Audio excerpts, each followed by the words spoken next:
एक बार की बात है, एक शहर में एक बेहद अमीर व्यापारी रहता था।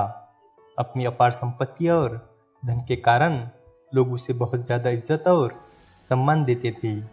लेकिन वो व्यापारी बहुत ज़्यादा घमंडी था और लोगों को अपने आगे कुछ नहीं समझता।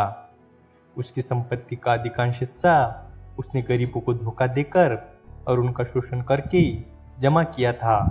जब वही गरीब लोग उसके पास मदद के लिए आते तो वो उनकी सहायता करने की बजाय उन्हें और अधिक कर्ज के बोझ तले दबाने की कोशिश करता। उसका हमेशा यही मकसद रहता कि वो किसी नए शिकार को फंसाकर और अधिक पैसा कमा सके। लेकिन एक दिन वो व्यापारी सफ़र के लिए निकला। जब उसकी ट्रेन एक रेलवे प्लेटफॉर्म पर रुकी तो उसने एक लड़के को पानी की बोतलें बेचते हुए देखा। व्यापारी ने उस लड़के को नीचा दिखाने के इरादे से आवाज़ दी, ए लड़के, इधर आ। लड़का दौड़कर उसकी तरफ आया और पानी की एक बोतल उस व्यापारी की ओर बढ़ाई। व्यापारी ने पूछा, कितने की है? लड़के ने जवाब दिया, 20 रुपए की। व्यापारी ने उससे कहा, 10 रुपए में देगा क्या?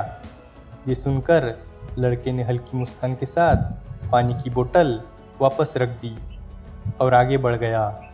उसी डिब्बे में एक बुजुर्ग आदमी बैठा हुआ था जो ये सब देख रहा था। उसने लड़के की मुस्कान में छिपे हुए रहस्य को भाप लिया। बुजुर्ग व्यक्ति उस लड़के के पीछे पीछे गया और उससे पूछा, लड़के, तुम उस सेठ के पानी का मूल्य पूछने पर मुस्कुराए क्यों? तुम्हें तो क्रोधित होना चाहिए था कि उसने 20 रुपए की जगह 10 रुपए देने का प्रस्ताव रखा। मुझे तुम्हारी मुस्कान का रहस्य जानना है। लड़के ने उत्तर दिया, महाराज, मुझे हंसी इसलिए आई क्योंकि सेठ जी को प्यास लगी ही नहीं थी। वो केवल पानी के बोतल का मूल्य पूछ रहे थे। बुजुर्ग आदमी ने फिर पूछा, तुम्हें ऐसा क्यों लगा कि सेठ जी को प्यास लगी ही नहीं थी? लड़के ने जवाब दिया, महाराज, जिसे वाकई प्यास लगी हो वो कभी मूल्य नहीं पूछता। वो तो बोतल लेकर पहले पानी पीता है और बाद में पूछता कि कितने पैसे देने हैं। पहले कीमत पूछने का अर्थ हुआ कि उसे प्यास लगी ही नहीं थी। लड़के ने आगे मुस्कुराते हुए कहा, महाराज, कीमत पानी की नहीं प्यास की होती है, और अगर प्यास लगी ही नहीं हो तो मूल्य चाहे 20 रुपए हो या 10 रुपए, वो मूल्य हमेशा अधिक ही लगेगा।